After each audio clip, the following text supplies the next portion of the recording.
चीरती हुई लोहे के हिस्से को गाड़ी के, और वो मुझे लगी तब मुझे एहसास हुआ कि हम गिर गए। फिर तीसरी गोली चली, इसने मेरा आगे वाला शीशा पूरा डैमेज कर दिया।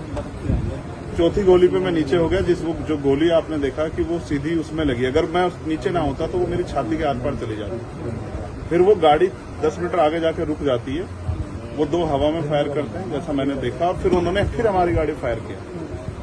वो गाड़ी के वो फायर जो है गाड़ी के नंबर प्लेट पे लगी। मेरा ये मानना है उनको ऐसा लगा होगा कि हमने जो काम करने आए थे वो कर दिया, अभी मर गया शायद, जैसा पहले कई घटना में हो। फिर वो शायद सरेंडर करने के मूड में थे, लेकिन जैसे ही मनीष ने गाड़ी को मेरे कहीं से यू टर्न लिया, उनको समझ आया कि जिंदा है, तो वो वहां से भागे।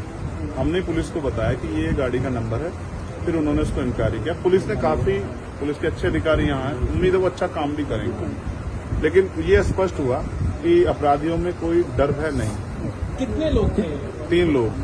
2 लोग असले से हमला कर रहे थे, एक व्यक्ति गाड़ी चला रहा है। चंद्रशेखर जी, कोई थ्रेट कॉल आया हो आपको इससे पहले, कोई धमकी? पिछले कई सालों से आ रही है। मैं लगातार पुलिस को इंटीमेट भी करता रहता हूं। मैंने डीजीपी को भी लिखा, गृह मंत्री को भी लिखा, मुख्यमंत्री को भी लिखा, यहाँ के पहले एसएसपी डीएम थे उनको भी लिखा। लेकिन डीएम साहब जो पिछले थे अखिलेश सिंह जी, उन्होंने साफ मना कर दिया कि चीफ मिनिस्टर नहीं चाहते चंद्रशेखर को सुरक्षा दी जाए। मेरे आज भी याद है ये बात, क्योंकि मैंने एलआईयू के अधिकारी द्वारा पूछा कि भाई मैंने आपको बताया फिर क्यों नहीं हो रहा है। तो उन्होंने कहा भाई ये सरकार का मामला, सरकार चाहे तो दे सकती। तो मैं चाहता हूं मुख्यमंत्री इंतजार कर रहे हैं कब चंद्रशेखर मरे, उनका काम आसान हो। लेकिन उनको ये नहीं पता कि गरीबों की, कमजोरों की, शोषितों की बात करने वाला चंद्रशेखर इतनी आसानी से उनकी रास्ते में से नहीं है। अच्छा, अतीक अशोक जैसा हुआ वैसे ही कुछ होने वाला था, ऐसा आपको लगता है? अब आप इसका आकलन खुद करें कि क्या हुआ और क्या हो सकता है। आपके पास लाइसेंस? एक और बात, मुझे ऐसा लगता है कल की घटना के बाद, इतने बड़े उसके बाद भी अगर मैं सुरक्षित हूं तो हमारे संतों गुरुओं महापुरुषों का आशीर्वाद, हमारी करोड़ों बहनों माताओं का आशीर्वाद, बुजुर्गों का मेरे पास है। और मैं जो जिम्मेदारी मैं लेके मैदान में आया हूं, बाबा साहब अम्बेडकर, मानव काशीराम साहब, सदगुरु रविदास जी का जो बेगमपुरा राज का सपना है, मानवता के राज का सपना है, संविधान को लागू कराने का है, इन वर्गों को अधिकार देने का है। जब तक वो पूरा नहीं होगा मैं कहीं जाने वाला नहीं। मीरकपुर में छोड़कर अपराधी भाग जाते हैं, तो उसको कुछ और बता रहे, कुछ को कहानी को और नया मोड़ देने की कोशिश हो सकता है वो चाहते थे जो गुजरों और दलित समाज में एकता बनी है वो एकता टूट जाए। ये होगा ही नहीं कभी, ठीक है, ये नहीं हो सकता। अमेठी पंचायत आप लोग कर रहे हैं अपनी मांगों को लेकर? हमारी लीडरशिप ने ये निर्णय लिया है कि जब 24 घंटे में गिरफ्तारी नहीं हुई तो हमें अपने लोगों को भी जवाब देना है। तो इसलिए शायद उन्होंने 3 तारीख का समय रखा है, मैं उसका हिस्सा बनूंगा। अमेठी के अंदर एक फेसबुक वायरल हुई है पोस्ट, जिसमें आपको मारने की वो की गई है, क्या है उसके अलावा? ठीक है, देखिए लोकतंत्र है, उनके अधिकार है, मारे या छोड़े।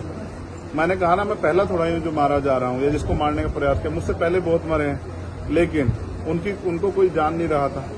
मुझे लोग जानते हैं तो मेरी बात आगे बढ़ती, लेकिन मैं अपने लोगों को मरने नहीं दूंगा। ये भी मैं उनको संदेश देना चाहता हूँ। घटना होने के बाद ये पोस्ट किया है अमेठी क्षेत्रीय महासभा से कि इस बार तो बचिए, अगली बार नहीं बचे। देखो, मैं गोली से डरता नहीं, मैं गोली से, बंदूकों से नहीं डरता हूँ। मैं संवैधानिक रास्ते से चलता हूँ, संविधान को मानता हूँ। गोली चलाने वालों को भी कहना चाहता हूँ कुदरत उनको सद्बुद्धि दे, गलत जगह पंगा ले रहे। मैं झगड़ा नहीं चाहता, मैं अपने लोगों को भी कह रहा हूँ कल से शांति बना रखो और संविधान के रास्ते चलो। वो हमें डिस्टर्ब करना चाहते हैं कि जो हम राजनीतिक ताकत हमारी बन रही हो कमजोर हो जाए, हम दूसरी दिशा चले जाएं।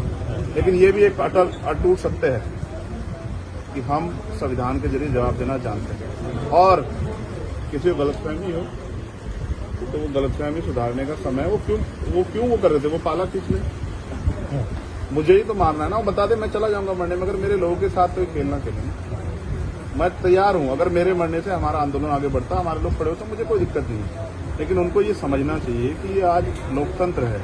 गोली की भाषा से एक चंद्रशेखर मरेगा तो क्या हो जाएगा, हजारों चंद्रशेखर पैदा हो जाएंगे। ये समाज, बहुजन समाज तो उपजाऊ समाज है। एक मरेगा, 1000 पैदा हो, कितने चंद्रशेखर मारोगे? मारो। गोलियों में सत्ता का संरक्षण आपको है, मुख्यमंत्री आपका अपना है, खूब चंद्रशेखर को मारो। हर जिले से चंद्रशेखर पैदा हो। पहली घटना आपके साथ बाबा साहब अम्बेडकर और मानव काशीराम साहब को सपना पूरा करे बगैर संविधान को लागू करवाए हम लोग जाएंगे। चंद्रशेखर भाई, पहली घटना आपके साथ मुजफ्फरनगर में हुई, दूसरी अब देवबंद में हुई। क्या लगता है कि आसपास का क्षेत्र उससे पहले बुलंदशहर में? अगर पहली घटना पे ठोस कार्रवाई हो जाती तो अपराधियों के हौसले कमजोर होते हैं। लेकिन मैंने कहा ना कि एक रानी का नहीं, प्राइमरी स्कूल के हेडमास्टर का बेटा है, एक गरीब माँ का बेटा है, तो मर जाए क्या फर्क पड़ा, किसी को क्या फर्क पड़ता है? उनका रास्ते कांटा आसान से निकल रहा है। तो इसलिए उनको लगा कोई वो नहीं, लेकिन जनता समझ रही है। मेरे एक एक खून का जवाब मेरे लोग जो है ना मुझे संरक्षण देके लेंगे एक आखिरी सवाल और सबक सिखाएंगे भारतीय जनता पार्टी की सरकार को, जिसके अब संरक्षण में गुंडे पड़ रहे हैं। एक आखिरी सवाल है, क्या ये पॉलिटिकल अटैक था आपको लगता है?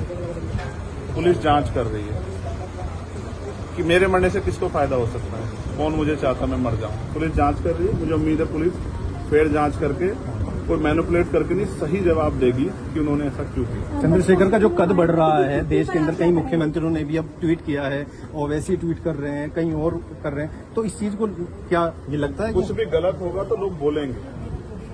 अगर कल मेरी जान ही चली जाती तो लोग फिर भी तो उनको पीड़ा होती, उनको अपना भी देखना है, कल उनके साथ भी हो सकती है। ये लाइन ही विचारधारा ही गलत है कि गोली से ऊपर, और ये बीजेपी की भाषा है, गोली मारो सालों को, ये वही उसी वो उपजाऊ हो रही है। देखिए बहन जी से मेरी कोई नाराजगी नहीं है, मैंने उनको हमेशा बड़ा माना, वो मुझे छोटा नहीं मानती अपने परिवार का। उनको ये घटना छोटी लगी, शायद अगर मैं मर भी जाता शायद उनको इसमें कोई शायद बुरा नहीं लगता, मुझे उनसे कोई दुख नहीं है। मेरे लोग मेरे साथ हैं ये बहुत, और वो समझ रहे हैं कि जो उनके लिए मरने को तैयार है, जिसकी जो जान पे जिसकी बनाई है वो हमारा अपना है। मेरे लोग मेरे साथ खड़े होंगे, मैं इस लड़ाई को लड़ता हूं। लगभग सभी दलों के लोग आपसे मिलने आए हैं, कैसा देखते हैं, क्या नहीं मैं उनका धन्यवाद भाजपा के भी नहीं, विधायक आए मैं कह हैं। रहा हूँ बस सबका धन्यवाद करता हूँ, मगर ये है मैं ये प्रयास करूंगा कि भविष्य में ऐसा किसी के साथ ना, इसलिए लॉ एंड ऑर्डर की कानून व्यवस्था अच्छी होनी चाहिए, मुख्यमंत्री इस पर ध्यान देना चाहिए। बात चंद्रशेखर की नहीं है, बात इस प्रदेश में हो रही हजारों बहनों के साथ जो अस्मतें लुट रही है हर महीने, रेप हत्याएं हो रही हैं, लोगों की जान जा रही है, सब उन पर वो करता है। तो वो मुख्यमंत्री पद पर बैठे हैं, अगर वो इसको संभाल नहीं पा रहे हैं तो क्या फायदा, फिर उनको इस्तीफा दे देना चाहिए। फिलहाल आप ठीक है, डिस्चार्ज किया जा रहा है? हाँ ठीक, आपके कार्यकर्ताओं ने आज जो है जगह जगह ज्ञापन दिया है, सहारनपुर में दिया, अगली रणनीति क्या रहेगी किस हिसाब से? कोई रणनीति नहीं, पार्टी के सीनियर लीडर जो तय करेंगे हम लोग उस पर काम करेंगे। और दूसरा मेरे पीठ में जहाँ गोली लगी है वहाँ ड्रेसिंग जारी है, ठीक है, पहले से आराम है, बस एक जलन और घाव है, जख्म वो तो है ही, सांस लेने में दिक्कत थी, बीपी जो है फ्लक्चुएट हो रहा था, फ्लक्चुएट अप डाउन हो रहा था, वो ठीक है पहले से। ठीक है।